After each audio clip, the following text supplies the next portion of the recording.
యాకోబు దూరపు కొండలు నునుపు అన్నట్టు ఏదో సంబంధం అనుకొని, ఏదో పెళ్ళి అనుకొని, ఏదో ఆశీర్వాదం అనుకొని, ఎటో పరిగెడితే బాగుంటుంది అనుకొని నానా తిప్పలు పడి 7 సంవత్సరాలు ఊడికించేస్తే తెల్లారిపాటికి అంత మోసం నాయను అని గోలు పెట్టాడు. నేను ఎందుకని ఆయన బాధ చెప్తాడు ఏనండి. ఆదికాండం 31:40. నిద్ర నా కన్నులకు దూరమాయను, ఇది వరకు నీ ఇంటిలో 20 ఏండ్లు ఉంటిని. చాలండి. పగలు ఎండకు ఎండాడు, రాత్రి మంచుకు నేను క్షీణించిపోతున్నా. ఎన్నాళ్ళు? 20 ఏండ్లు. ఓరి నాయన, ఒక్క రాత్రి నిద్ర లేకపోతే మన ముఖం పొద్దున ఎట్లుంటుంది? ఇంటోళ్ళు గుర్తుపట్టరు. వీడు ఎవడంటే నేనేనమ్మా, ఒరి అట్టున్నామేంద్ర అంటే రాత్రి నిద్ర లేదులే. ఇంత మాత్రపు జీవితమునకు వట్టి భ్రమ ఏలనో వెర్రిమానవా. పుట్టుకుమంటే 4 బట్టి కట్టి పాడి మీద పెట్టి దేవునికి స్తోత్రం. ఆ ఫోన్లో పెన్ పెట్టిలో పెట్టి ఇప్పుడు ఏమైంది? ఇప్పుడు తీసుకెళ్ళి పారేత్తాక రూట్ ఏదైనా. నేను అనేది ఏంటంటే ఉత్తిదే కాసేపటికే తన సమస్త వైభవముతో నిండుకున్న సొలొమోను మహారాజు కూడా గడ్డి పువ్వు అంత అందంగా అలంకరించబడ్డాడు. పెద్ద మ్యాటర్ ఏం కాదు, మనిషి ఏమి లేదు బాబు అన్నాడు యేసుప్రభు. ఏమండి, నేను ఏలూరులో సిఆర్ఎడ్డి కాలేజీలో డిగ్రీ చదువుకునే కాలంలో కర్ణాటక ఆంధ్రప్రదేశ్ మధ్యలో ఆల్మట్టి వివాదం పద్దాక పేపర్లో పొద్దున్నలేస్తే ఆల్మట్టి ఆల్మట్టి ఆల్మట్టి, పొద్దున్నేసి ఆల్మట్టి చూసే కాలేజీకి వెళ్ళే పరిస్థితి. ఒకరోజు నా కాలేజీ మ్యాగజైన్ కవితలు రాసే అవకాశం వస్తే నేను రాశా. టైటిల్ ఏంటి తెలుసా? God is all mighty, man is all మట్టి అని. రోజు పేపర్లో ఆల్మట్టి ఆల్మట్టి ఆల్మట్టి అని కనబడుతుందిగా, ఈజీగా క్యాచీగా ఉండిద్ది, తెలిసిన పదం కదా, కొంచెం లోపలికి వెళ్తారు చూస్తారని. ఏమండి, టైసన్ చేతిలో బాక్సింగ్ రింకులు చచ్చిపోయిన వాళ్ళందరూ బలహీనలు, టీబీ పేషెంట్లా? వాళ్ళు ఎక్లేసిన బాక్సర్లు అండి. 36 నాకోట్లో 30 మంది పోయారంట. దేవునికి స్తోత్రం. నెత్తి మీద గుద్దుతారు, కుప్పుకులు చచ్చిపోతే మనిషి. ఆ సచ్చినోడు ఎవడో బలహీనుడు కాదు. 5 కేజీలు చికెన్ తినేసి, 2 లీటర్ల పాలు తగ్గేసి, డజన్ గుడ్లు తినేసి ఇట్టు తిప్పుకొని వచ్చినోడే. ఇతడు బలాఢ్యుడు, ఇతడు గట్టోడు, వాళ్ళు పేషెంట్లు కాబట్టి కొట్టి చంపాడు. వాళ్ళు ఎక్కలేదని అప్పటికి 30-40 మందిని సాగు కొట్టుకొచ్చిన వాళ్ళు వీళ్ళు. వీడి దెబ్బ కాలు తెచ్చారు. హల్లెలూయా. నేను చెప్పే సువార్త ఏంటంటే సచ్చినోడు బలహీనుడు కాదండి, బలవంతుడే. ఉట్టిదే 5 నిమిషాలు లేదు పేనం. ఈ మధ్యకాలంలో చచ్చిపోయిన మహానుభావులందరూ పేపర్లో టీవీల్లో కనపడ్డ వాళ్ళందరూ కూడా ఎక్కువ ఎక్సర్సైజ్ చేసి చచ్చిపోయిన నాకు అప్పుడప్పుడు అనిపించేది, మధ్యప్రదేశ్ పెరిగిపోతుంది, కొంచెం చేద్దామని ఎక్సర్సైజ్ అని. ఈ బలాజ్యులందరూ తెచ్చాక బామ్మ నాకు వద్దురు, పొట్టతోనైనా బతుకుతాను. దేవుని స్తోత్రం. ఇటు అన్ని చేసి అన్ని కరిగించి, ఇటు పొట్ట కరిగించాడా, కండ కరిగించాడా, గుండె కరిగించాడా, దేవుని స్తోత్రం. పుట్టుకు నాగింది. పునీత్ రాజకుమార్ లాంటి వాళ్ళు చచ్చిపోతాడు ఊహించాడండి. ఎంత సింహబలుడు లాంటి మనిషి కదండి. నేను ఆయన చూసిన తర్వాత నాకు తెలిసిన పాస్ గారు రోజుకు 3 గంటలు జిమ్కి వెళ్తాడు. ఆయన కోసం ప్రార్థన చేశా. ప్రభా మా ఊరు కూడా వెళ్తున్నాడు, తెల్లగట్లేసి పొద్దున ఆయన వెళ్తాడు, సాయంత్రం పాస్టమ్ వెళ్తుంది. వద్దున ఆయన వాళ్ళకి చెప్పి అంత చోళం కాదు, మేము చిన్నోళ్ళం కానీ వాళ్ళు మాకు కావాలి మంచి దైవజనులు. ఉప్పు లేకుండా తిని, ఉడకబెట్టి తిని, నూనె లేకుండా తిని, ఇవన్నీ తిప్పి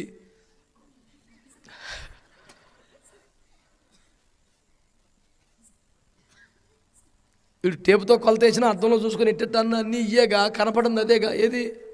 గుండెకాయ. అదే వీక్ అయిపోయింది. నా భావన ఏమిటంటే వీళ్ళు బలహీనుడు అయితే అనుకోవచ్చు, మెక్కలేసిన మనుషులండి. నా పాయింట్ ఏంటంటే 20 సంవత్సరాలండి పాపం పిల్లోడిని. అమ్మ లేదు, నాన్న లేడు, అన్నదమ్ములు లేరు, ఒంటరిగా వచ్చాడు పిల్లోడు. పారితనం కుదుర్చుకున్నాడు. అల్లుడా అల్లుడా అంటూ మొత్తాన్ని పారితనంలో పెట్టేశాడు. 7 సంవత్సరాలు ఊడికి చేయించుకొని హలో ఏడ్చి కాలు పెట్టి నాన్న పాటలు పెడా అదే అసలు ఇంకో 7 సంవత్సరాలు చేయమని 14 సంవత్సరాలు ఇంకో 6 సంవత్సరాలు చేతి చేయించుకున్నాడు. పారితనం జీతం వచ్చక పాపం. అడవిలో సింహం వచ్చి మేకపోయిన బట్టుకెళ్తే 2 నెలలు జీతం కట్టు. ఎలుకముంట వచ్చి కలపడితే ఇడి బతకాలా, గొర్రెపిల్లని బతికించాలా. పారిపోతే 5 గొర్రెలకి 5 నెలలు జీతం కట్టు. 20 సంవత్సరాలు ఒకే ఓనర్ కింద పనిచేస్తే ఉడికిన జీతం పెరుగుద్దా తగ్గుద్దా? ఇది దరిద్రం కాకపోతే మొత్తం జీతం పోయింది. పోనీ పని దొంగ పాపం పగల ఎండకి ఎండాడు, రాత్రి మంచు తెలిసి నిద్ర కన్నులకు దూరమైన కష్టపడ్డాడు, సుఖం లేదు. ఇక 20 ఏళ్ళు పూర్తిగా వచ్చింది, పంపించేసే మూమెంట్ ఒట్టి చేతులతో చేతికిచ్చి తోలేసే ప్లాన్ వేసాడు. అట్లాంటి పెద్ద మనిషిని ఏమర్చి ఆ ఊర్లో మోతుబడి ఆడే పెద్దబడి ఆడే అన్నిటికీ ఆడే వీడికి ఎదురు తీర్చేంత సీనేమో లేదు. ఉంటే 20 సంవత్సరాలు ఏడ్చే ఉండేవాడు కదా. అన్ని లాస్ కంపెనీ ఏ నెల తినక జీతం ఇవ్వలేదు, ఏదో కొర్రి పెట్టి 30 రోజులు చేయించుకొని 10 రోజులు జీతం ఇత్తమే. అలాంటి పరిస్థితుల్లో ఇక ఏడిచాడంట దేవుడు కనబడి, ఆ మొక్క ఎప్పుడో చేయవలసింది. ప్రభువా నన్ను ఏ రకంగా కూడా చూస్తలేదు, ఈ రకంగా చేశాడు, 20 సంవత్సరాల నా జీవితాన్ని నాశనం చేశాడు, కూలి కూడా ఎత్తలేదు నాయన, ఇక నేను వీటితో ఏగలా నిలిపోతాను ఇంటికి. ప్రభువా నన్ను మరి ఎట్టయినా సరే, మరి ఒట్టి చేతులు తేలితే అమ్మ నాన్న కూడా చేయంటారు, ఎన్నాళ్ళు చేసి ఇదేనారా, గల్ఫ్ వెళ్ళావంటే డబ్బులు తెస్తాము, మనం ఎట్ట తగలబడ్డావు ఇంద్రా అంటారు కదా ప్రభు అని ఏడిచి ప్రార్థన చేస్తే దేవుడు ఒక ఐడియా ఇచ్చాడంట. ఏమిచ్చాడు? ఓరు నాయనో మీరంతా ఈటెలా ఏంది మరి ఐడియా అంటే అట్ట ఇబ్బంది పడతారే ఏందండి, సరే ఇచ్చాడు. అప్పుడు ఏం చేశాడంటే, మాయా నేను వెళ్ళిపోతున్నాను కదా, ఒట్టి చేతులు పంపుతా, ఒట్టి చేతులు తింటరా, నీకేం కావాలి చెప్పు. చారలుగా ఉన్న గొర్రెలన్నీ నాకు, ప్లెయిన్ కలర్ గొర్రెలన్నీ కంటే అడు ముసుముసులు అనుకుని తెంగలోడు గొర్రెలు చారలు ఉంటాయా, తెక్కలోడు అలాగేనరా అల్లుడా నీకన్నా ఎక్కువ రా, చారలు మొత్తం నీయి, ప్లెయిన్ అని నాయి అని ఇంటికి వచ్చి ఓలో ముసిముసి నవ్వుకొని ఎంత తెంగరోడు దొరికాడే అమ్మ అల్లుడు మనకే అనుకున్నాడంట. ఈ ఐడియా ఇచ్చింది ఎవరో? యేసు ప్రభు. వెళ్ళాడు, అడవిలోకి వెళ్ళి నిర్వంచవులు తెచ్చాడు, ఒక పొరవలిసాడు, నీళ్ళ కడ పెట్టాడు. అవి చూలు కట్టే సమయంలో నీళ్లు తాగే వేళ బలమైన గొర్రెలు వచ్చినప్పుడల్లా ఈ కర్రలు పెట్టేవాడు అంట. ఆ చారలు గొర్రెలను చూస్తా చూలు కట్టినప్పుడు ఆ చారలు, ఆ ముద్ర గర్భములో పిండాల మీద పడి బలమైన గొర్రెలు ఈనప్పుడల్లా చారలు పిల్లలు పుట్టినాయి అంట. బలహీనమైన గొర్రెలు ఈనప్పుడల్లా ప్లెయిన్ గొర్రెలు పుట్టినాయి అంట. మొత్తం మందలు తయారక చూస్తే బలమైన గొర్రెలన్నీ కూడా యాకోబుకు వచ్చేసినాయి, బలహీనమైన అన్నీ తెలివైన మామగారికి వెళ్ళిపోయినాయి. అల్లుడా ఇది మోసం అన్నాడు. అల్లుడు అంటాడు, ఇది ఒక్కటే మోసం లేని మాయా, నీ దండం పెడతాను. 20 సంవత్సరాలు నీ చేతిలో దారుణంగా మోసపోయిన నేను మొట్టమొదటి ప్రార్థన చేసుకుంటే ప్రభు నాకు న్యాయం చేశాడు.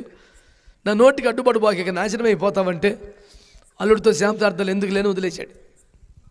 నేను మీకు చెప్పే సువార్త ఏంటంటే, ఎవడోయ్ కష్టాన్ని నమ్ముకొని నిద్ర కూడా కన్నులకు దూరం చేసుకొని 20 సంవత్సరాలు ప్రయాసపడితే మిగిలింది అప్పుల కుప్ప. ఏడ్చి కాళ్ళ మీద పడిపోయి అర్థం చేసుకుంటే బలమైనటువంటి సంపదతో దేవుడు దీవించాడు. స్తోత్రం చెప్పొచ్చుగా. హల్లెలూయా. నేను అంటున్నాను దేవుని బిడ్డలారా, వాక్యములో మీరు గమనించవలసిన విషయం ఏమిటంటే, అక్కడ రాసిన మాట ఎంత ఆశ్చర్యకరం. 30వ అధ్యాయం 43వ వచనం, 42 మంద బలహీనమైనడు పెట్టలేదు, అట్లు బలహీనమైనవి లాబానుకు బలమైనవి యాకోబునకు వచ్చిన. ఆ ప్రకారం ఆ మనుషుడు అత్యధికముగా అభివృద్ధి పొంది విస్తారమైన మందలు, దాసులు, ఒంటెలు, గాడిదలు గలవాడింది. ఎక్కడ? దేశంగా దేశంలో. ఎక్కడ? మోసగాడి చేతి కింద. ఎక్కడ? అల్లుడని చూడకుండా 20 సార్లు మోసం చేసినాడు. ఎక్కడ? 20 ఏండ్లుగా కొడుకులు అంటాడు కదా అల్లుడు, నిద్ర లేకపోతే జాలి పన్నాడు. అలాంటి దుర్మార్గమైన చోట అత్యధికముగా అభివృద్ధి కలిగింది అని అంటే దేవుడు యాకోబుకు తోడుగా ఉన్నాడు. సంతోషంగా హల్లెలూయా. యాకోబా అమ్మ నాన్న తోడుగా ఉన్నారా? లేరయ్యా, దేశం వచ్చాను. మరి ఎవరు తోడుగున్నారా? దేవుడు. యోసేపా అన్నదమ్ములు తోడుగా ఉన్నారా నాన్న? మరి ఎవరు తోడుగున్నారా? ఈ రాత్రి ప్రజలందరికీ నా మనవి ఒకటే, ఎందరు ఉన్నా నీ ఒక్కడివే అనే తత్వం మనకు తెలిసిందే. ఎందరున్నా ఒక్కళ్ళమే. చేతులెత్తి యేసయ్యకి స్తోత్రం చెప్పండి. హల్లెలూయా. ఆయన మనలో ఎవరికి దూరస్తుడు కాదు. దేవునికి స్తోత్రం కలుగునుగా. ఒక్క క్షణం ఆ టెల్లిట్టు వచ్చేబట్టికి అధ్యక్షులు అల్లాడిపోయింది మా పేనం. దేవుడు లేకపోతే ఎటువంటి మన జీవితాలు. స్తోత్రం చెప్పరా. హల్లెలూయా. ప్రభునందు నాకు అత్యంత ప్రియమైన దేవుని ప్రజలారా, ఈ రాత్రి మీ దృష్టికి తెస్తున్న విషయం ఒకటే, దేవుడు ఎవరికి దూరముగా ఉండేవాడు కాదు, ఆయన అందరికీ సమీపస్తుడై ఉన్నాడని మనవి చేస్తున్నాను. ఆనాడు అబ్రాహాముకు తోడుగా లేడా, ఇస్సాకుకు తోడుగా లేడా? ఎంత చిత్రం అండి. విశ్వాస జీవిత పరీక్ష కాకపోతే నాన్నగారేమో పరలోకానికి వెళ్ళిపోయారు, ఈ పెద్దోడాడు ఎప్పుడో పోయాడు. చిన్నోడు దీనుడు అమాయకుడిగా ఇస్సాకు ఒకడు మిగులున్నాడు భూమి మీద. మొత్తానికి నాన్నగారే వివాహం చేసి అన్నీ సెట్ చేసి ఆయన మొత్తానికి దేవునికి స్తోత్రం పరలోకానికి వెళ్ళిపోయాడు. ఈలోపు కరువు వచ్చేసింది, పక్కూరులో సమృద్ధిగా ఉంది, ఎక్కడ మేతుంటే అక్కడ పోయే రకంగా మనిషి వెళ్ళబోతే యేసుప్రభు అన్నాడు, వద్దురా తిండి కోసం అంటే తిరగకూడదు, కుదురుగా చర్చిలో ఉండన్నాడు. ఎందుకంటే పదవిత్తే సొదోమాకి, ముద్ద దొరికితే మోయాబుకి వెళ్ళిపోయే బ్యాచ్ బైబిల్లో తగలబడ్డారు కొందరు. కరువు ఊర్లండి, కరువు సేమండి. ఇస్సాకు ఎల్లబాకు నువ్వు నిలబడక్కడే అన్నాడు. నీకు తినకో ఒక పూట తిని ఒక పూట నీళ్ళు తాగి మొత్తాన్ని కరువులో కూడా దేవుడు ఉండమన్న చోటే ఉన్నాడు. నెక్స్ట్ సీజన్ రానే వచ్చింది, ఏదో 4 తుప్పర్లు పడ్డాయి. అయ్యా మరి మా ఊరు వెళ్ళిపోతున్నాను, వద్దులు ఇక్కడే ఉండన్నాడు. ఇది కరువు సీమ, మాట్లాడబాకు, ఏ విత్తనమే అన్నాడు. ఇక్కడ ఇత్తనం కూడా దండగా, ఎందుకు ఏడు వేసుకోవటం, భూమిలో వేసే బదులు వండుకు తింటే పేనం సుఖంగా ఉంటుంది, ఇత్తనాలు పాటు చేసుకోవడం కాకపోతే కరువు సీమలో ఏమంటావు, నువ్వు చెప్పినట్టు చేయి. ఇత్తనం వేశాడు, దోళ్ళకు గడ్డి వచ్చేసాలి, నాకు గింజలు అయిపోయినా అనుకున్నాడు. 100 అంతల పంట వచ్చిందంట. అది నీటి తీరువ ఉంటే, చెరువు పక్కనైతే, కాలువ పక్కనైతే, నదీ తీరం అయితే, నల్లరేగడి భూమి అయితే, బోర్లు 3 పోతుంటే గింజలు మొత్తం పెద్ద చిత్రం కాదండి. కరువు సీమ, గింజలు ఎత్తే గడ్డి మిగిలితే చాలు అనుకున్న చోట 100 అంతల పంట వచ్చింది. అక్కడే మోకాలేసి, ప్రభువా నువ్వు ఒక్కడు ఉంటే చాలు బాబు. సలహాలు ఇవ్వడానికి నాన్నగారు వెళ్ళిపోయారు, అమ్మకు నీకు బాగా చేరువా, అమ్మ వెళ్ళిపోయింది. ఇదేమో వేరే దేశం, పోయి కరువు ఇక్కడ, నువ్వేమో ఎప్పుడు ప్రార్థన చేసింది ఇక్కడే గింజ చేయమంటున్నావు, నా వల్ల ఎట్టవుద్ది అనుకున్నాను బాబు. ఇక్కడ కూడా 100 అంతల పంట ఇచ్చావంటే నాయన నాకు ఇప్పుడు అర్థమైంది, నేల తీరు కాదు, నీటి తీరువ కాదు, స్నేహితులు కాదు, అమ్మా నాన్న కాదు, నువ్వు ఉంటే చాలు అనిపించింది. అలాంటి దేవుడు కాదు ఆ దేవుడు, అదే దేవుడు మనలో ఎవ్వరికీ దూరస్తుడు కాదు. స్తోత్రం చెప్పండి. ఆనాడు అబ్రాము కొరకు రాలేదా, అబీమెలెకుతో మాట్లాడలేదా, రాజులతో మాట్లాడలేదా, నా బిడ్డను దుఃఖపెట్టదు నాశనం అయిపోతామని రాజు కనపడి భయపెట్టలేదా, ఇస్సాకు కొరకు దిగువచ్చి ఆదరించలేదా, యాకోబును దిగువచ్చి దర్శించలేదా, యోసేపు తోడుగా ఉన్న అభివృద్ధి కనపరచలేదా? దేవునికి స్తోత్రం కలుగును. ఎవరు వదిలిపెట్టాడు ఆయన? అక్కడ దాకెందుకు, ఇశ్రాయేలు ప్రజలు ఐగుప్తులో బానిసత్వానికి వెళ్ళిపోతే అక్కడ నానా బాధలు పడుతుంటే మూలుగిలుడుతుంటే మొర్ర పెడుతూ ఉంటే మండుచున్న పొదలోనికి దిగి వచ్చి ఎవరిని మాట్లాడాడు, మీరు పడుతున్న బాధలు చూశాను, కన్నీరు చూశాను, విడిపించడానికి దిగి వచ్చాను అన్నాడు. స్తోత్రం చెప్పొచ్చుగా. నేను చెప్పే సువార్త అదే, దూరస్తుడు కాదు. నువ్వు దూరం అయ్యావు, నువ్వు వద్దనుకున్నావు, నువ్వెక్కడికో వెళ్ళిపోయావు, డబ్బు కోసమో దేనికోసమో పరిగెత్తావు, ఒక అబద్ధమాడి ఒక మోసం చేసి ఏదో తప్పుడు పనిచేసి దేవుడికి ఇష్టం లేని పనిచేసి దేవునికి దూరం అయ్యావు.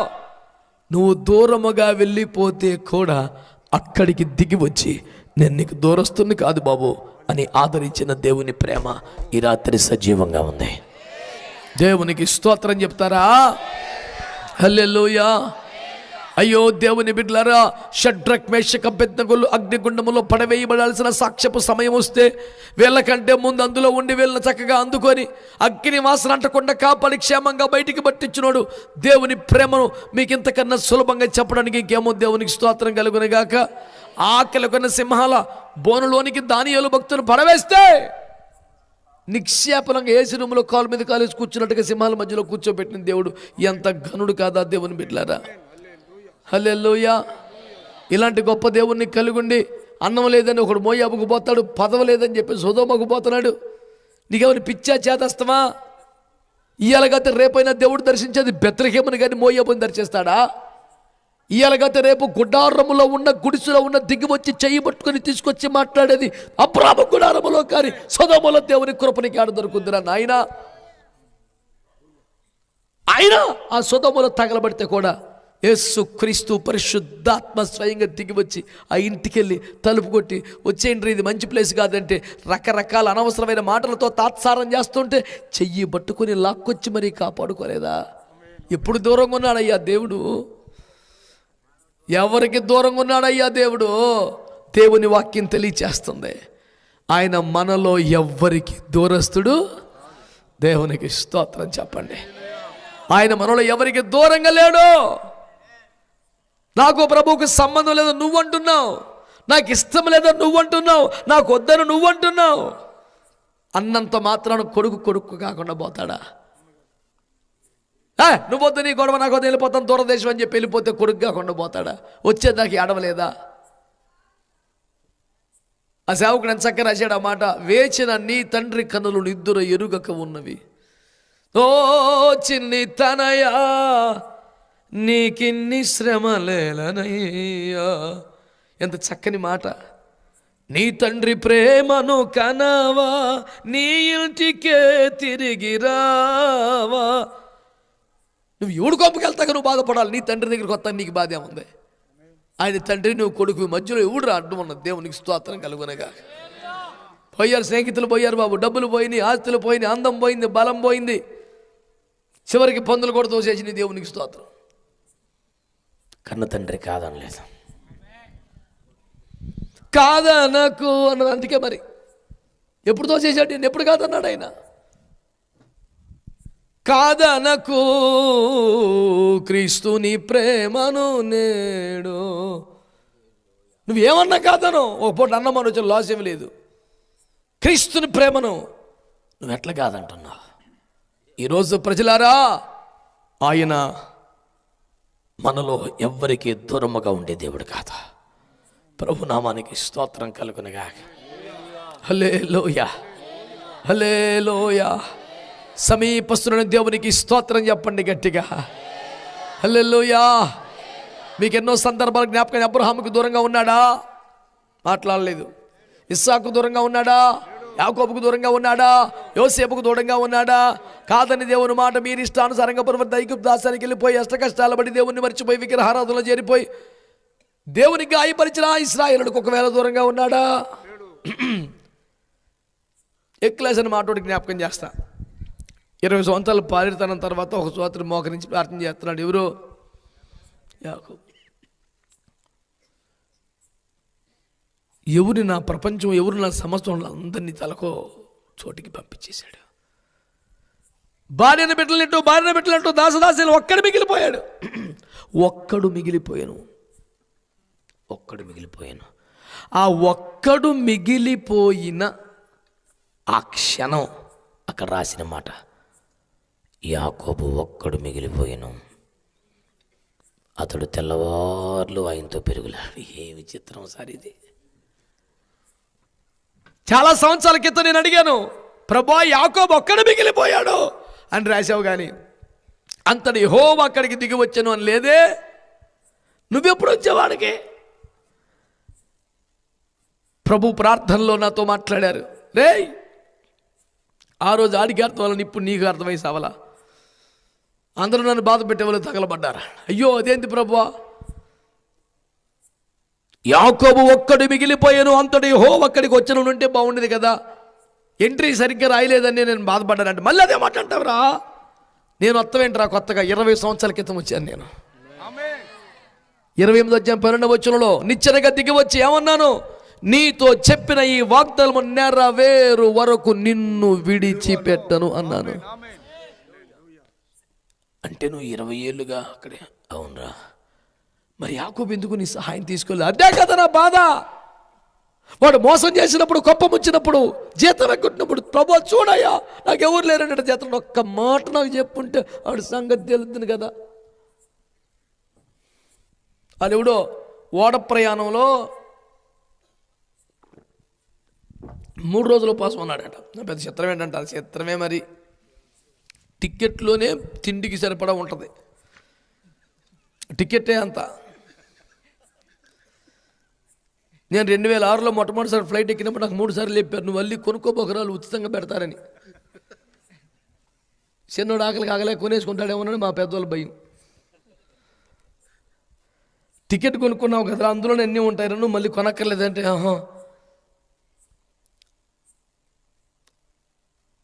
ఫ్లైట్లో అందరికీ పెట్టుకుంటూ పోతుంటే నేను నాకు పెడతాడా కొనుక్కోవాలా. ఓడలో అది ఒక పెద్ద ఊరంత ఉంటుంది కదండి. 3 రోజులు తినలేదంటే పిల్లోడు. ఒకడు గమనించి ఓడ ప్రయాణంలో ఫాస్టింగ్ ఏంటి రీడు తిక్కలోడు, ఎరా నువ్వు భోజనం చేస్తలేదేంటి అని అడిగాడంటే పెద్ద మనిషి అన్నాడంటే గజగజలు ఆడతాయా, మా నాన్న నాకు ఇచ్చిన డబ్బులు అయిపోయినాయి, కొనుక్కుంటాక డబ్బులు లేకట అన్నాడంట. టికెట్ లేదా, దొంగ టికెట్ ఏంట్రా బాబా, టికెట్ ఉందండి బాబు అని తీసి చూపించాడు. వచ్చి పిచ్చి మొహం వాడు, టికెట్లోనే ఈ 4 రోజులు ప్రయాణం సరిపడా తిండి అంత ఇందులో కట్టేసి ఉందరా, నువ్వు ఎన్నిసార్లు అని ఎంతైనా తినొచ్చు అంటే లేగి చెల్లి 3 రోజులు బాకీ తెచ్చేసాడు వీడు. దేవునికి జేబులో టికెట్ ఉంచుకొని అందులో మొత్తం చెల్లించబడిందన్న సంగతి తెలియక కొనుక్కుంటా ఒక డబ్బులు లేవు అనుకొని ఉపవాసం ఉన్నాడు పిల్లడు. నీ దేవుడేడనొచ్చు అడగట్లా, జేబులో ఉందరా బ్యాటర్ అంతా, ఎంత అమాయకం. అందుచేతనే నేను చేస్తున్న మనం ఏమిటంటే దేవుని బిడ్డలారా, 20 ఏళ్ళ పాటు అక్కడే ఉన్నాడు, వెనక్కి తిరిగి అయ్యా అంటే ఈ బాబుకి పాలెడతనమే సరిపోయింది కానీ ప్రార్థన చేసే టైం కుదరలా. కుదిరిన ఒక్కరోజు ఆయన పాదాలు దొరికాయి అంతే. రక్త విజయం. నేను ఆ మాటకు ఒక పాట రాశాను, ₹1,00,00,000 మాట ఉంది అందులో. ఏంటి తెలుసా, విజయమే ఎరుగని వాణిని నీపైనే గెలువనిస్తివి. జీవితంలో విజయం అంటే తెలియదు దానికి, ఎంగ నిన్నే గెలిచే ఛాన్స్ ఇచ్చావు. ప్రార్థన చేస్తే ఎట్టుంటుంది కృప. దేవునికి స్తోత్రం కలుగునుగా. చెప్పరా గట్టిగా హల్లెలూయా. అందరూ సంతోషంగా స్తోత్రం చెబుదామా. ప్రభునందు మిక్కిలి ప్రియమైన దేవుని ప్రజలారా, ప్రార్థన చెయ్యక కానీ ప్రార్థన చేసేవాడండి పాడైపోయింది. చెయ్యి కదా తిప్పలో. పోనీ ప్రార్థన విలువ తెలియనోడు అంటే తెలుసు, పారిపోయి వచ్చిన రాత్రి చిన్న ప్రార్థన చేస్తే కమ్మగా నిద్రపడింది అడవిలో. బెడ్రూమా, మంచి తలదిండి ఉందా, ఏసీ పెట్టారా, దోమల చక్రం తిప్పారా, ఏమీ లేవండి. ఈ మధ్య అగరొత్తులు లాంటివి వచ్చినాయి దోమలకి. ఏంటి అయ్యే ఇది ఏం వెళ్ళు. నేను మొన్న ఇంటికాడ కూర్చుంటే నా పక్కన అవి పెట్టాడు ఆడు మా పిల్లడు. మరి చచ్చిపోయి కదరా పెడతారు, అప్పుడే పెట్టేవేంద్ర దుర్మార్గుడు అంటే, అయ్యా అది కాదు అయ్యా ఈ దోమలు పెట్టారు అన్నాడు. నా తలకాడ పెట్టి దోమలకు పెట్టాను అంటావేంట్రా దుర్మార్గుడా. చిన్నప్పుడు అలవాటు చూస్తున్నాను నేను, ఎవరు చచ్చిపోయినా గ్లాసులో బియ్యం పోసి పెడుతున్నారు. నాకు పెట్టాడు ఆడు దండం పెట్టి, అయ్యా ఇప్పుడు దోమలకి ఎట్టు వస్తున్నాయి అయ్యా, ఈ చచ్చినప్పుడు పెడతా కాదు సావకుండా బతుకుతాక దోమలు చంపుతాక పెట్టి. ఇన్నూరులు తిరిగాను కానీ నేను చచ్చపోయి పెట్టే ఈ బతుకున్నప్పుడు పెడతాం చూడాల. ఈ పిల్లకాయలు చెప్తే నమ్మలా. చివరికి మా పాస్టర్ వచ్చి, అవును మీరు అనవసరం టెన్షన్ పడకండి, చచ్చిపోయి పెట్టే కాదులే. ఇక మా పాస్టర్ మాట నాకు నమ్మకం ఎక్కసారి లేనప్పుడు ఆగా. చూడు ఎవడో జ్వరపడ్డాడు.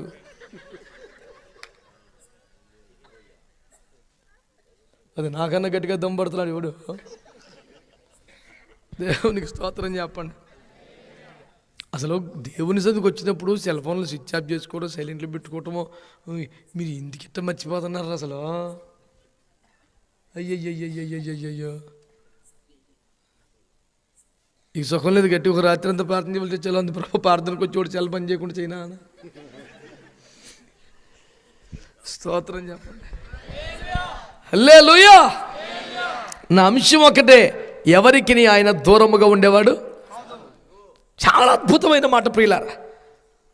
ఎవరికి మనలో ఆయన దూరముగా ఉండవదు కాదని దేవుని వాక్యం తెలియ. నువ్వు మోకరించక అంటే 20 సంవత్సరాలు బట్టి ఎప్పుడు మోకరిస్తాడో, ఎప్పుడు ప్రార్థన చేస్తాడో, సహాయం చేద్దామని ఇతడి వెనకాల దేవుడు పడుతున్నాడంట. ఏ విచిత్రమరా నాయన. మానవుడు తన అవసరానికి దేవుడు వెనకాల పడాలి. ఓ దేవుడా కాపాడని. ఆడికి ఎప్పుడు తెప్పలొస్తే అయ్యా బాబు అంటే చూద్దామని దేవుడే వెనకాల పడుతున్నాడంట. దేవుని నే మరచినను, ఆ ప్రేమను నే విడచినను,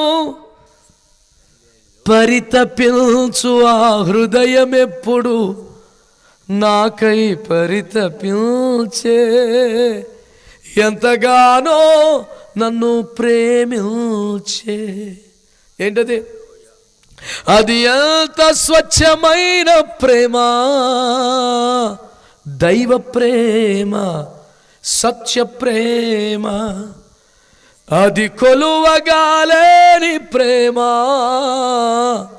సత్య ప్రేమ, అది నిత్య ప్రేమ. దేవునికి స్తోత్రం కలుగునగా. దేవుని నేను మర్చిపోతే, దేవుడికి నేను దూరం అయితే రానే కడుపు మాడి తాడే వస్తాడు అని కూర్చోకుండా ఆయన ఎక్కడైనా కడుపు మాడి పడిపోతాడు అని నాయనకాలు తిరుగుతున్నాడంట నన్ను ఎత్తుకొద్దామని.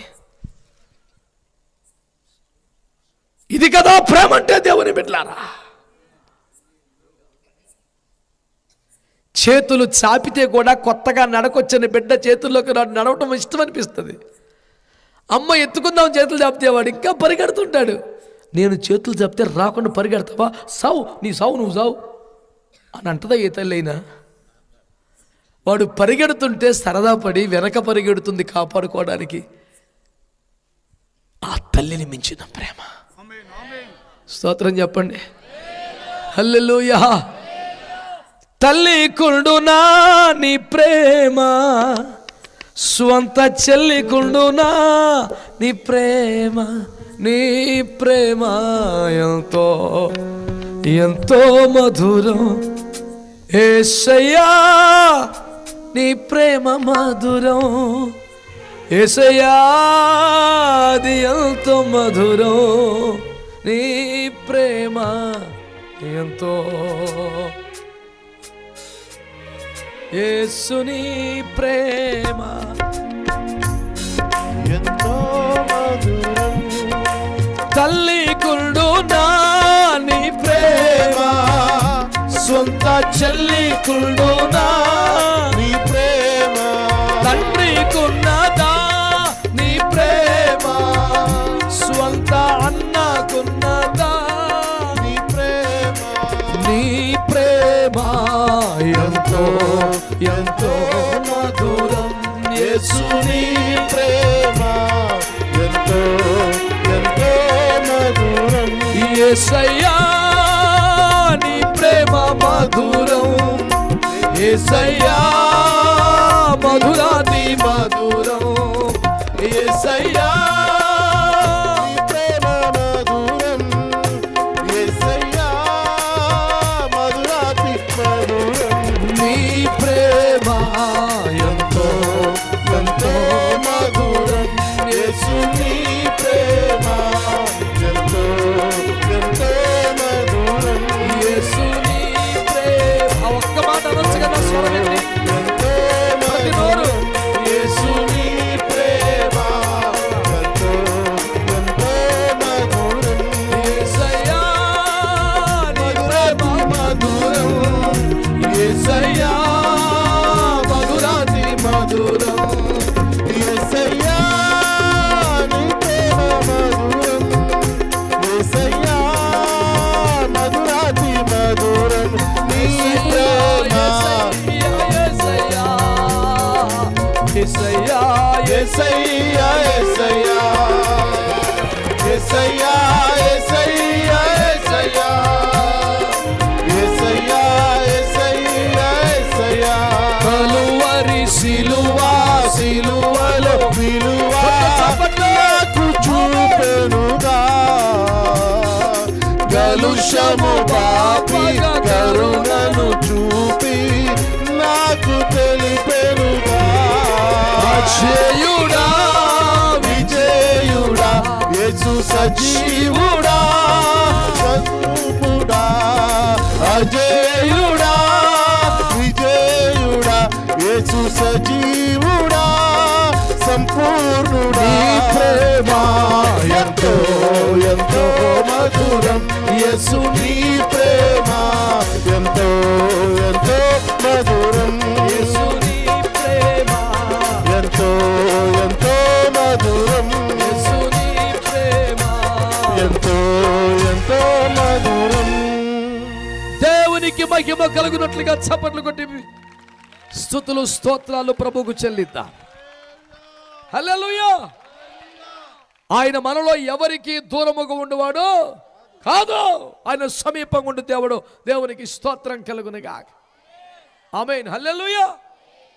ప్రభునందు మిక్కిలి ప్రియమైన దేవుని బిడ్డలారా, ఐగుప్తులో వారు బానిసలుగా మారిపోయినప్పుడు ఆయన దూరముగా లేడు, దిగి వచ్చి కాపాడుకున్నాడు. అగ్నిగుండములో త్రోయబడితే దూరముగా లేడు, ముందుగా దిగి వచ్చి వారిని ఒడిసి పట్టుకుని గుండెలు కత్తుకుని కాపాడుకున్నాడు. అయ్యో సింహాల బోన్లో విసిరివేస్తే ముందుగా దూతను పంపి సింహాల నోళ్ళు మూసి వారిని క్షేమంగా కాపాడుకున్నాడు. ఎప్పుడైనా ఏ తరములోనైనా ఎవరికైనా దూరముగా ఉన్నాడా? ప్రియులారా, నా దేవుని ప్రేమ ఈ రాత్రి సత్యము నీకు తెలియజేస్తుంది. ఏ కారణంతో నీకెవరు దూరం అవ్వచ్చు, నీవే కొన్నిసార్లు దూరం జరగచ్చు, కానీ నా దేవుని ప్రేమ నీకు దూరం కాదని మీకు మనవి చేస్తున్నాను. హల్లెలూయా. ఎందరో అభాగ్యులు, ఎందరో అయ్యో తల్లిదండ్రుల ప్రేమ, కన్నబిడ్డల ప్రేమ, తోటివారి ప్రేమ, సహోదరి ప్రేమ, ఇరుగు పొరుగు ప్రేమ లేక హృదయాలు గాయమైపోయి బతుకు వ్యర్థమైపోయి అంతా నిరాశలో కూరుకుపోతున్న వేళ ఎవరి కొరకు దేవుని ప్రేమ బలవంతం చేస్తూ ఈ రాత్రి మాట్లాడుతున్నాడు. ఆయన నీకు దూరస్తుడు కాదు, సమీపంగా ఉండే దేవుడు. ప్రభువైన యేసుక్రీస్తు అనే రావతారంలో ఓసారి తన శిష్యులను ప్రభువారు ఏమన్నారంటే, నాన్న మీరు ఈ పడవలో అద్దరికి వెళ్ళండి, నేను తర్వాత వస్తాను అన్నారు. నీవు లేనిది ఒక్కడుగైనా ముందుకు వెయ్యం ప్రభు, మేము వెళ్ళమన్నారు. లేదులే నాన్న, నేను కాస్త ప్రార్థనలో గడిపి వస్తాను, మీరు వెళ్ళను. లేదయ్యా, నీవు లేని సముద్ర ప్రయాణం క్షేమం కాదు, జీవిత ప్రయాణం మాకు మంచిది కాదు.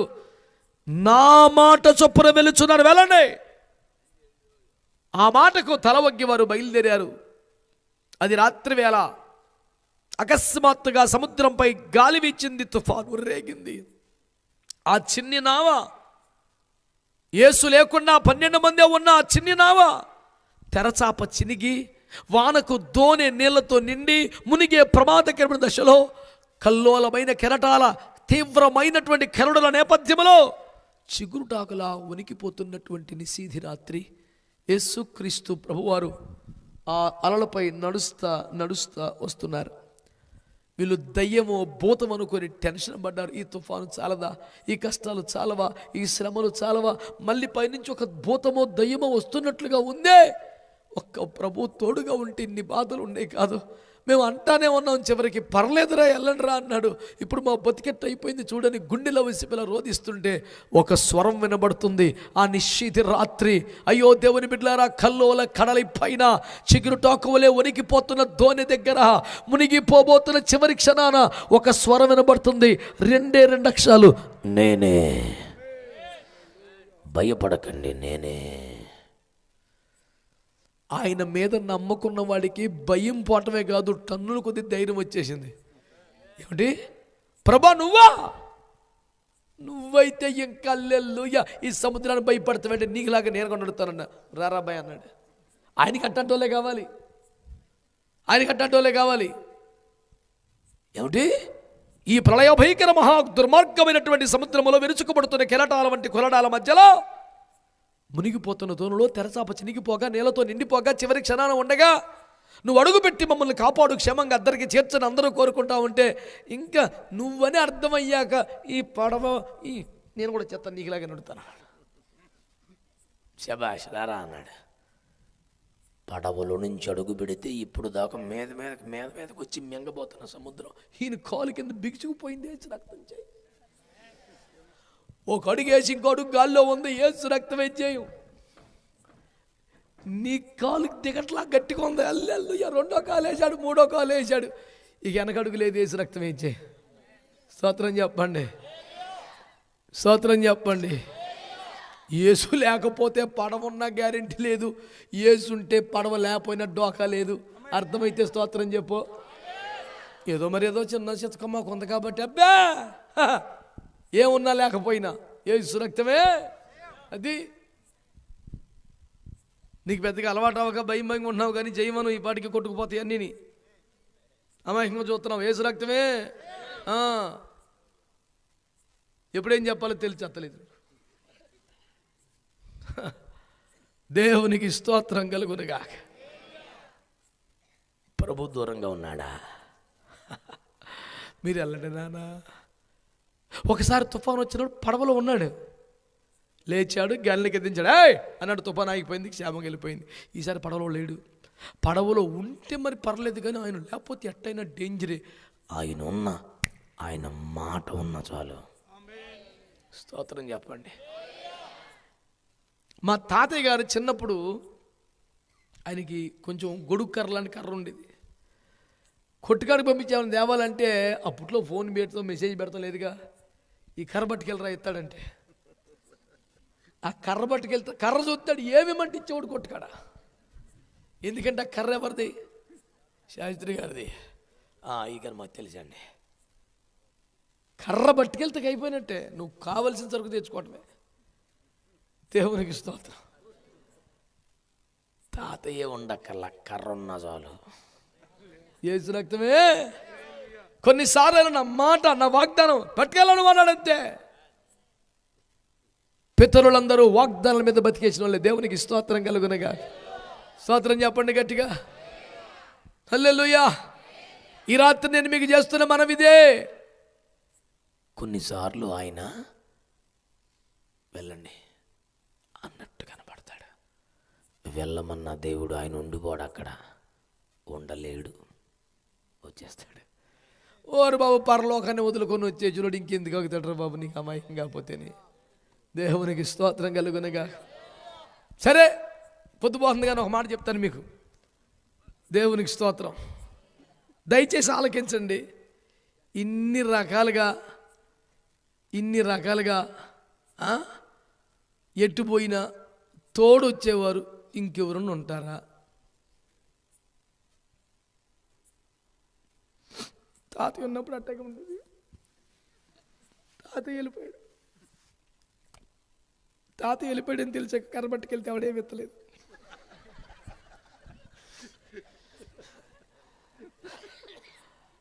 తాతయ్య లేడని తెలుసుగా ఊరందరికి. ఇప్పుడు కర్రబట్టుకెళ్తే కర్ర లాక్కొని మనల్ని కొట్టేలా ఉన్నారు. ఎరా శాస్త్రి గారు కర్ర వేసుకొస్తున్నాం, శాస్త్రి గారు ఎప్పుడు వెళ్ళిపోయాడు.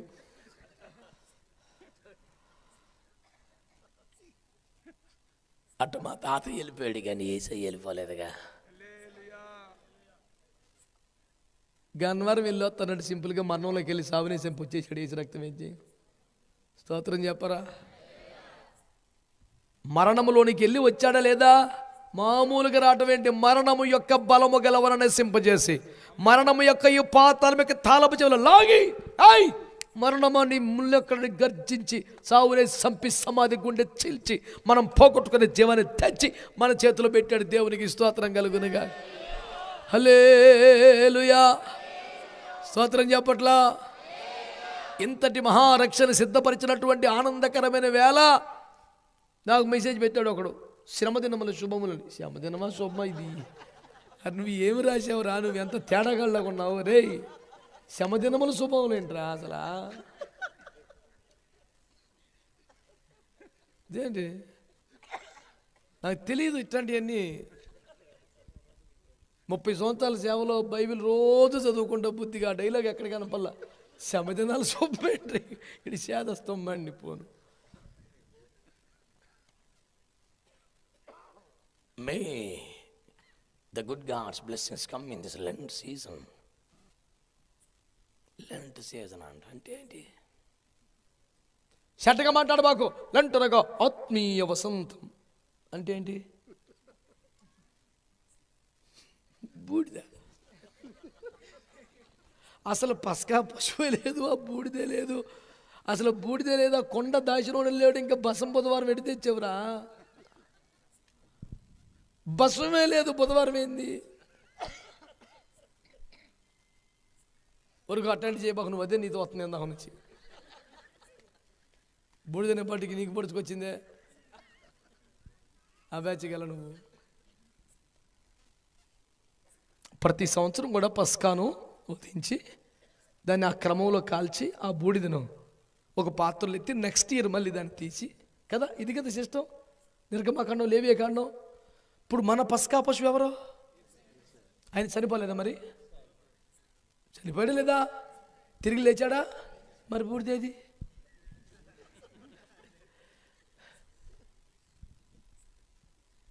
కదా మన ప్రభు చనిపోయి మరలా వారు పరిశుద్ధుడు కుళ్ళు పట్టలేదురా, మట్టిలో కలిసిపోలేదురా, బూడిదవ్వలేదు. నువ్వు ఏ కొండ తెచ్చావు, అందులో ఏ బూడిద ఉంది? ఏ బూడిద అది?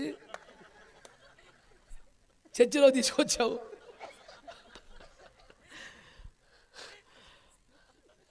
అసలు మన పస్కా పశువు మళ్ళీ సజీవంగా లేచి వచ్చాక బూడిద అభివృద్ధిరది. పోనీ అబ్రహం ఇస్సాకు యాకోబులు అందామంటే వాళ్ళు బూడిదిగా మాట వాళ్ళు పాతి పెట్టి నువ్వు ఎవరిది తెచ్చావు నాకు అర్థం అవట్లా.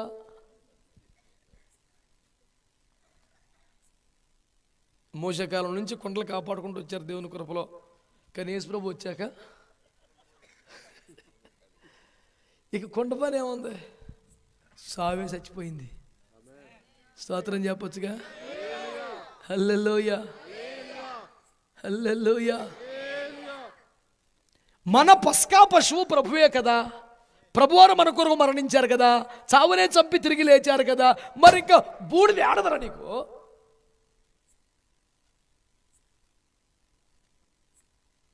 నన్ను ఒకడు అంటాడు, ఆయన 40 రోజుల పాటు మొక్క తినకుండా, ముగ్గెట్టకుండా, పువ్వెట్టకుండా రోజు ప్రార్థనకి వెళ్తే నీకేందిరా నొప్పి అన్నాడు. నాకేంటి నొప్పి? నేను హ్యాపీ. దిస్ ఈజ్ చెప్పి అసలు బాధ నాకేముందిరా? మరేంటి ప్రాబ్లం? 41 రోజు చెలరేకపోవటం ప్రాబ్లం. నువ్వు 40 రోజులు ఏదైతే స్కీమ్ పెట్టావో మేము బతుకంత అట్టకే చేస్తున్నావు రా, పువ్వెట్టకుండా ముగ్గెట్టకుండా కదా. నేను 40 రోజులు ఎట్టకట్టు మెయింటైన్ చేసావుగా, కంటిన్యూ చేయమన్నా. నేను 40 రోజులు నిష్టగా ఉంటాను. జఫన్ ఎప్పుడు తప్పట్లేదు. 41 రోజున వ్రతం నాశనం చేసుకోకు, కంటిన్యూ చేయరా అన్నా. అందులో నీకు ప్రాబ్లం ఏమొచ్చింది? ఇప్పుడు దేవుని కృపలో 40 రోజులు బాగానే మెయింటైన్ చేసావుగా, కలబడి తినకుండా 7 పోయి తినేస్తున్నావుగా.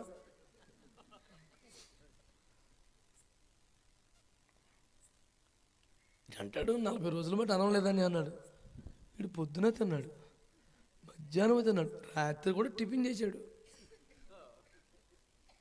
రోజు పోయి ఇంటికి వెళ్ళి అక్కడ చేసాడు టిఫిన్ చేసి బీద ముఖం పెట్టుకొని 40 రోజులు అన్నం లేదన్నాడు. వీడు ప్రతి పూట తిన్నాడు. ఆ గుడ్డు పైడే ఒక్కరోజునే కోడిగుడ్డు కూడా తినలేదాడు, అంతే.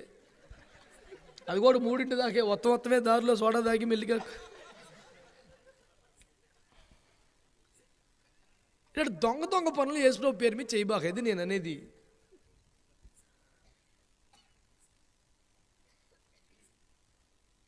నా పాయింట్ ఏంటంటే 40 రోజులు ఉండగలిగావుగా, ట్రై చేయి, కంటిన్యూ చేయి, నీకు మంచిదేగా. అమ్మో ఇంకొక రోజు చేసినా పాపం తగిలిపోతున్నా అంటూ ఒక రోజున కలబడి 3 రకాల మాంసం తిన్న కర్మ నీకు ఎందుకు వచ్చింది?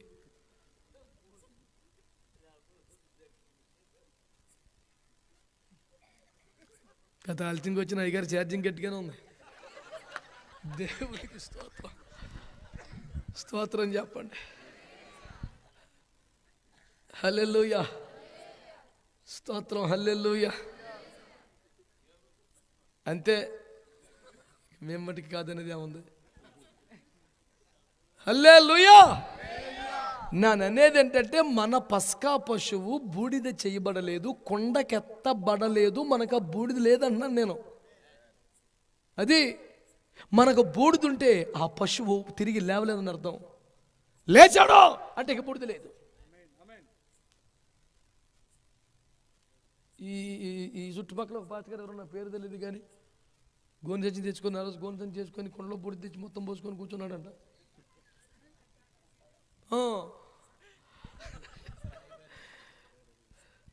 ఆ పునాదిపాడు ఆ బ్రిడ్జి కాడ చూశాను, పెద్ద పోస్టర్ ఉంది.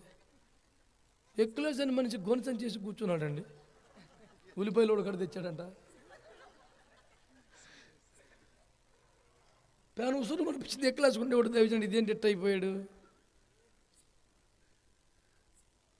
ఇక ఆ గోని సంచుకున్న కన్నాలన్నీ పరువు తీయకుండా బూడిదేశాడు. బూడిదే బతికిచ్చింది, లేకపోతే మొత్తం పరువు పోయినట్టే.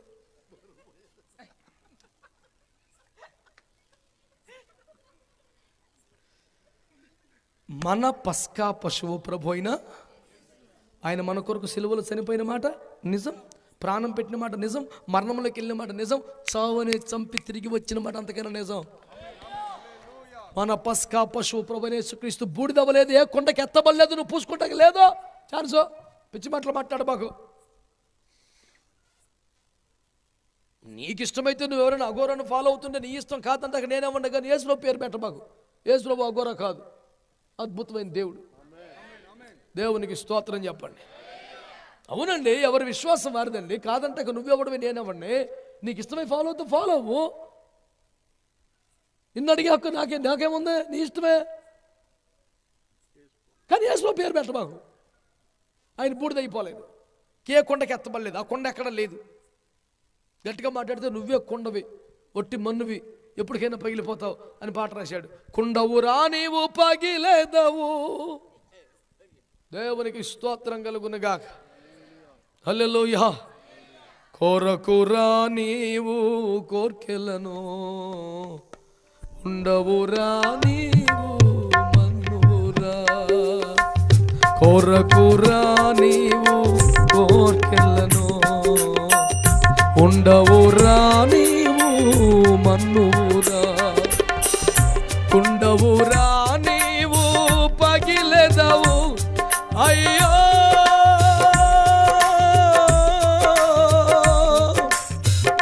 మానవా,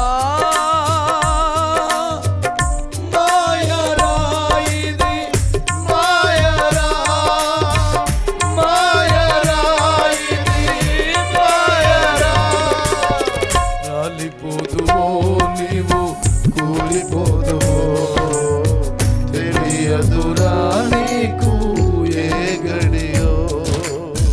రాలిపోదువో నీవు కూలిపోదువో, తెలియదురా నీకు ఏ గడియో. పువ్వురాలు విధమున రాలిపోదువో, పువ్వురాలు విధమున రాలిపోదువో. అయ్యో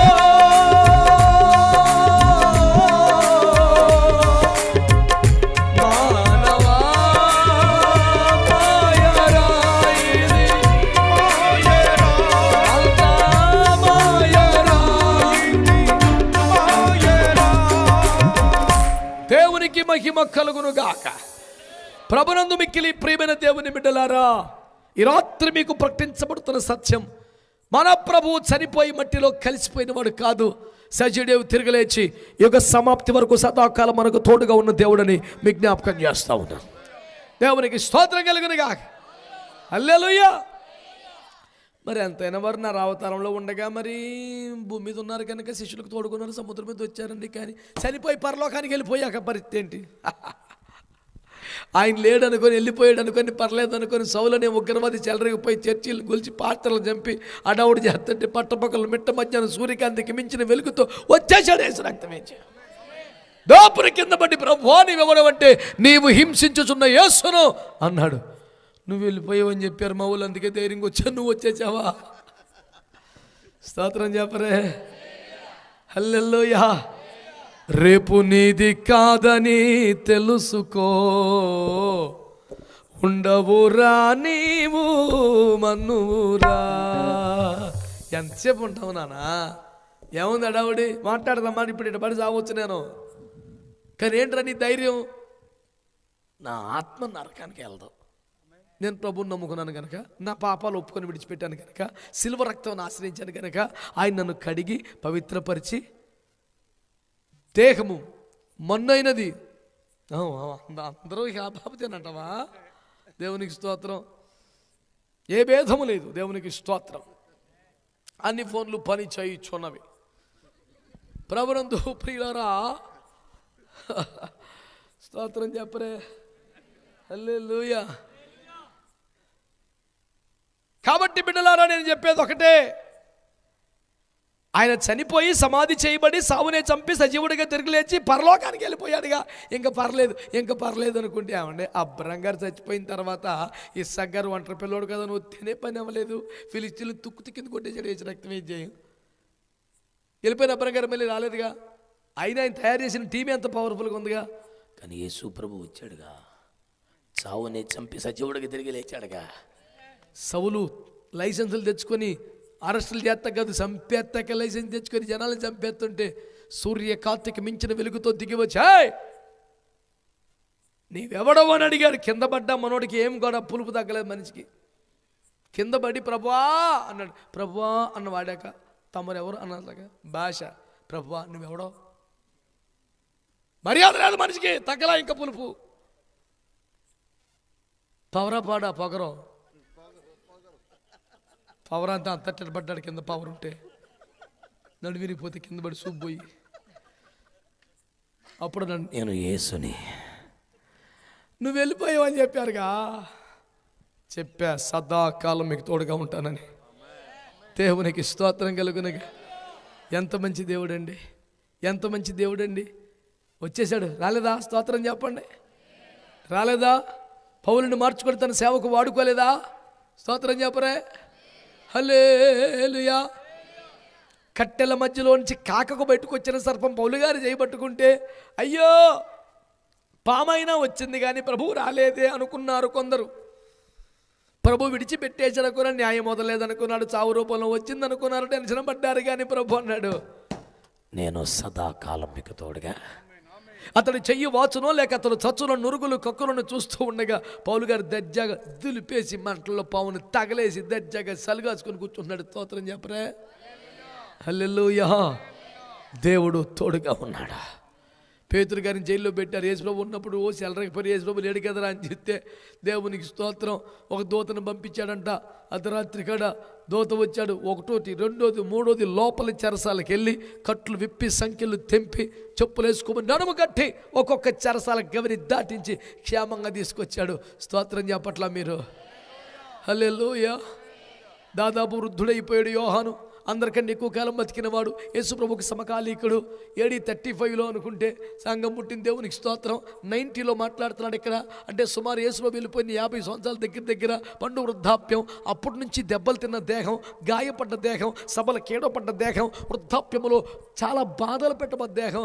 నా ప్రభు ఉంటుంటే నా పరిస్థితి ఇలా ఉండేది కాదనుకునేంత దుఃఖం కలుగుతుంటే చుట్టూ త్రాగడానికి నీరు కూడా లేక నీ పద్మాస లంకలో పడేస్తే కన్నీరే పానముగా తాగుతూ బతికే దుర్ఘడియలో యోహాను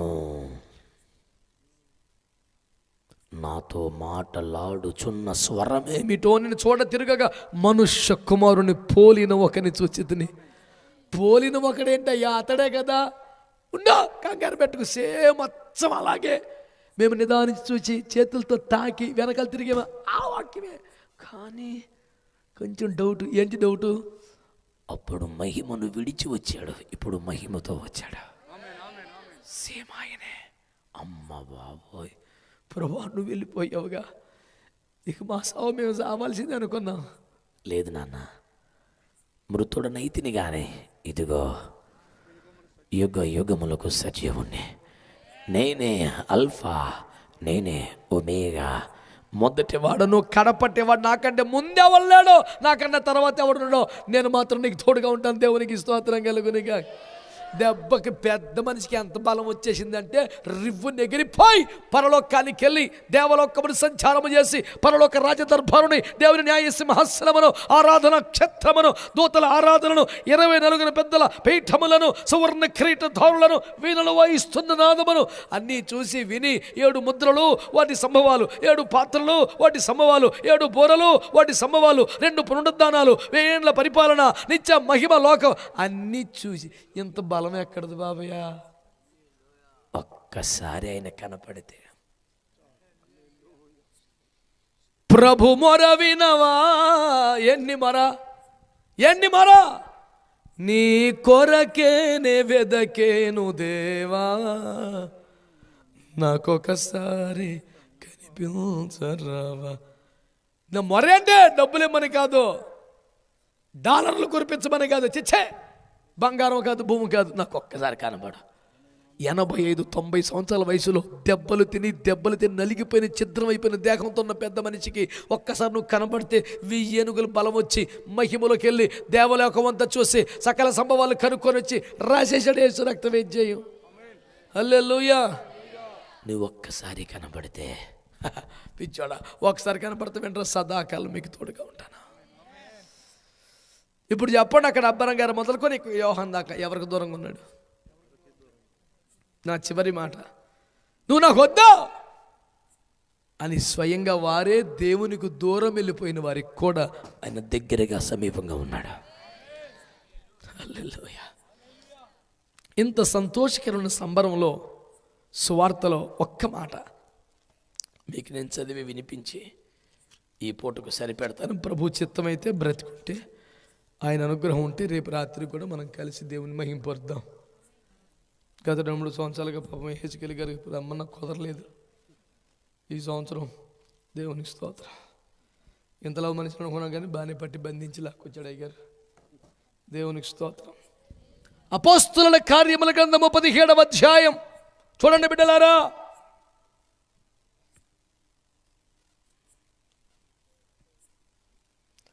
ముప్పై 31.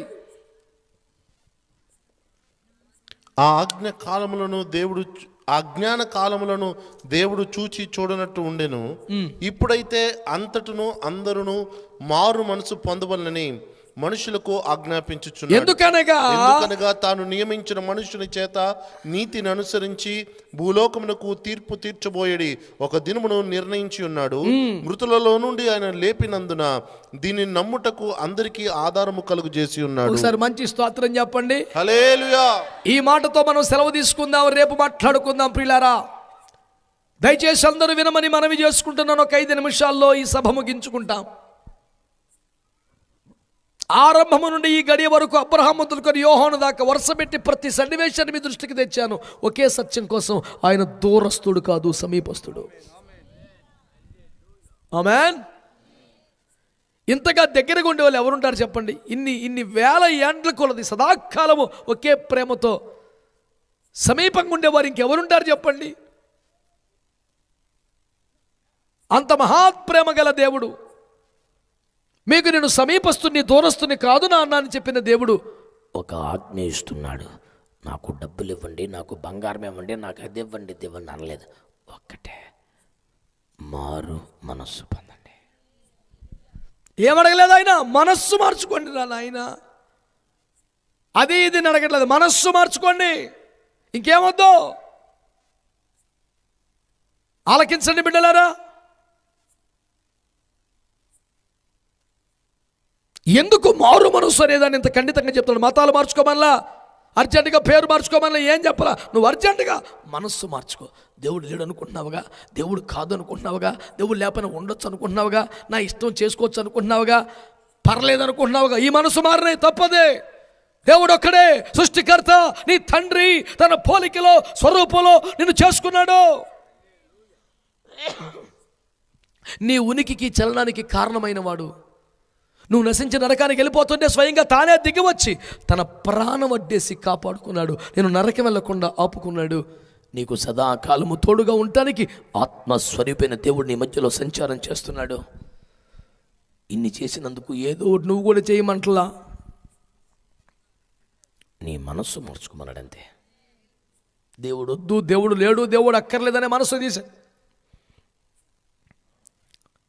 ఎవని యందు నీ ఉనికిని చలనమును కలిగి ఉన్నావో, నీ గమనములకు ఎవరు ఆధారమై ఉన్నారో, నీలో నడయాడుచున్న ఊపిరి ఎవరిదై ఉన్నదో, నీవు కలిగి ఉన్న నీ రూపం ఎవరిదైతే ఉన్నదో, ఆ దేవుడు సదాకాలము నీకు తోడుగా ఉండే దేవుడై ఉన్నాడు. ఆయన నీ నుండి ఏమీ కోరలేదు. నీ మనస్సు మార్చుకో. దేవుడికి ఇష్టం లేని పని చెయ్యొద్దు, దేవుడు వద్దన్న పని చేయొద్దు, దేవుడు వెళ్ళొద్దన్న చోటుకి వెళ్ళొద్దు. అందరినీ ప్రేమించు, అందరినీ గౌరవించు, అందరికై ప్రార్థించు, దేవుణ్ణి మాత్రమే విశ్వసించు, యేసును మాత్రమే అనుసరించు. హల్లెలూయా. ఎందుకు మనస్సు మార్చుకోమని ఆజ్ఞాపిస్తున్నాడు అంటే అక్కడ రాయబడిన మాట, ఎందుకనగా తాను నియమించిన ఒక మనుష్యుని చేత నీతి నడిచి భూలోకమునకు తీర్పు తీర్చు ఒక ఘడియ, ఒక దినము నిర్ణయింపబడి ఉన్నది. ఇంత ప్రేమ గల దేవుడు, ఇంతగా ప్రేమించినా, ఇంతగా వెంటాడినా లెక్క చేయకపోతే, పట్టించుకోకపోతే, తృణీకరిస్తే అంతా వ్యర్థమైన భాషను అనుకుంటే, ఇది కేవలం మతం అనుకుంటే, ఈ విషయములన్నీ వరుసగా నీ ఎదుట పెట్టి నిన్ను ప్రశ్నించే తీర్పు తీర్చడి ఒక దినమున్నదట. జాగ్రత్త. తీర్పు తీర్చడి ఒక దినమున్నది. అందుకనే మనము దేవునికి భయపడాలి. అందుకే మనము దేవునికి లోబడాలి. అందుకే తిరిగి దేవుని వద్దకు రావాలి. ఆయన పై వచనాలు రాశాడు 25వ వచనంలో, తనకేదో కొరత ఉన్నట్టు, అవసరమైనట్టు మనతో సేవలు చేయించుకోవాలని ఏమో ఆశపట్టలేదు. దానికి ఏమక్కర్లేదండి. ఆయన కోరేది ఒకటే, తీర్పు తీర్చే ఒక దినము రాబోతున్నది కనుక నువ్వు మారు మనసు పొందో. నీ ధనమును, నీకు సంబంధించిన మరి దేనిని కోరుచున్నవాడు కూడా తీర్పు ఒకటి ఉంది. తీర్పు ఒకటి ఉంది. ఆదాము దగ్గర దిగొచ్చాయ్, నువ్వెక్కడున్నావు, ఎక్కడ ఉండాల్సినవి, నీ స్థితి ఏంటి నేను అడగలేదా? కయ్యను పట్టుకొని నీ తమ్ముడు ఏడ్రా అని అడగలేదా? లోతును పట్టుకొని నీకు ఇంకెవరైనా ఉన్నారా అని ప్రశ్నించలేదా? ఏలియా లాంటి గొప్ప దేవుని బట్టి ఇక్కడ ఏం చేస్తున్నావు అని అడగలేదా? నన్ను రేపొద్దున అడుగుతాడా? లెక్క చెప్పాలి. తీర్పు తీర్చబోయడి ఒక దినమున్నది. అందుకనే మనసు మార్చుకోండి. ఎప్పటికి ఇలాగే ఉండదో, నీ ఆట సాగదో, కుదరదో. సౌలనేవాడు ఉగ్రవాదిగా చెలరేకపోతాడా? ముని కోలకెదురు తన్నుచున్నావు, ఎంతో కాలం పని చేయలే, వద్దు, తప్పది, నీ కరెక్ట్ కాదని చెప్పలేదు దేవుడు. యవన మంది చిన్నలకు పెద్దలకు అందరికీ దేవుని ప్రేమ నన్ను బలవంతం చేస్తున్న బట్టి మీకు చేతులు జోడించి దండం పెట్టి మనవి చేస్తున్నాను. అన్నీ ఎప్పటికీ ఇలాగే ఉండవు ప్రియులారా. తీర్పు తీర్చబోయేది ఒక దినమున్నది. నీవు చేసిన క్రియలని వరుసగా నీ ఎదుట పెట్టి నిన్ను గద్దిస్తాడు. నువ్వు లెక్క చెప్పుకోవాలి, జవాబు చెప్పుకోవాలి. ఇంట్లో నేను అడిగేవారు ఎవరు లేరని, పెద్దల మాట కూడా ధిక్కరించేసేవని, పెద్దల మాటలు కూడా కాలదని ఎంత పెద్దోడు అయిపోయావని నువ్వు ఫీల్ అవుతున్నావు. కానీ ఎంత పెద్దవారైనా దేవుని కంటే పెద్దవాళ్ళు ఎవరు కదా. ఆయన విశ్వలోక న్యాయాధిపతిగా, ప్రపంచ చక్రవర్తిగా, లోకమునకు తీర్పు తీర్చుటకు న్యాయపీఠం మీద రాబోతున్నాడు. ఇంకా కరుణాపీఠం మీద ఉండగానే ఆయన శరణు వేడు, పాపాలు ఒప్పుకో, పశ్చాత్తపడు. నీ ఇల్లు, నీ కులం, నీ మతం, నీ ధనం ఏది అక్కర్లేదు. నీ మనస్సు మార్చుకో. నీ హృదయంలో ప్రభువుకు చోటివ్వు. ఈ రాత్రి నా గుండెల్లోకి రాకు ప్రభువా, ఎన్నో ఏండ్లుగా వింటున్నా, మతంలే నాకెందుకు అనుకున్నాను. కాదు, అది నా అభిమతం అని అర్థమైపోయింది.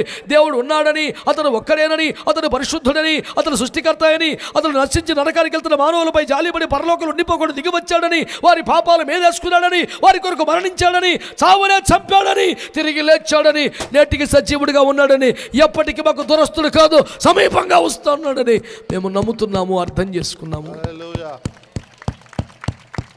నువ్వేమీ కోరలేదు, నీకేదో కరువైనట్టు, కొత్త వచ్చినట్టు, అది ఇదేమని అనట్లేదు. తీర్పు తీర్చబోయేది ఒక దినమున్నది కనుక మారు మనసు పొందమంటున్నావు. నా మనసు మార్చుకుంటే నాకే మంచిది కదా. నా మనసు మార్చుకోకపోతే నాకే నష్టం కదా. వారి మాటలు విని ఎందుకు ప్రలోభపడి నాశనమైపోవాలి? ఇదంతా చరిత్ర కాదా? ఇదంతా జరగలేదా? ఇదంతా కథా కాలక్షేపమా? ఇదంతా చందమామ కథలా కాదు కదా. అబ్రాము దినముల మొదలుకొని శిష్యులు ఒంటరిగా సముద్రం మీద ప్రయాణం చేసిన దాకా, పద్మాసులంకలో తిండికి నీళ్ళకు కూడా దిక్కు లేకుండా నానా శ్రమలు పడ్డదాకా,